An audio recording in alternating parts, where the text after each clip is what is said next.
প্রতিদিনের মতো রেডি হয়ে অফিস যাওয়ার টাইমে আজকে আয়নার সামনে নিজেকে বারবার দেখছি আর ভাবছি আমি মনে হয় আগের থেকে একটু রোগা হয়েছে।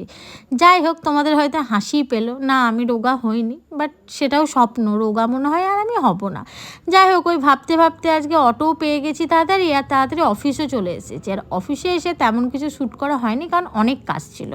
তারপর তো আজকে তাড়াতাড়ি বেরিয়ে গেলাম অফিস থেকে। তারপর বাড়ি ফেরার পথে এখানে মা কালীর মন্দির দর্শন করে এলাম, কারণ দিনটা ছিল মঙ্গলবার। তারপর রাত্রিবেলায় এই 11টার সময় বেরিয়েছিলাম চা খেতে। এত চায়ের ক্রেভিং হচ্ছিল, তো আমাদের বহরমপুরে কুঞ্জঘাটে এখানে বাবুদার ফেমাস টি পাওয়া যায়, সেখানেই চলে এসেছিলাম সবার সাথে চা খেতে। আর চায়ের সাথে টাটাও নিয়ে নিয়েছিলাম, মানে একটা বিস্কুটও নিয়ে নিয়েছিলাম। হাসি দেখে দেখতেই পাচ্ছ যে আমাদের গল্প পুরো জমে গেছে। এরকম গল্প করতে করতে তো বিস্কুট চা খাচ্ছি আর আড্ডা মারছি। তারপরে চলে এলাম বাড়ি, আর বাড়িতে এসে মা দেখছি করেছে ফ্রাইড রাইস আর চিকেন দিয়ে, তো খেয়ে দিয়ে ডিনারটা শেষ করলাম। তো কেমন লাগলো ভিডিওটা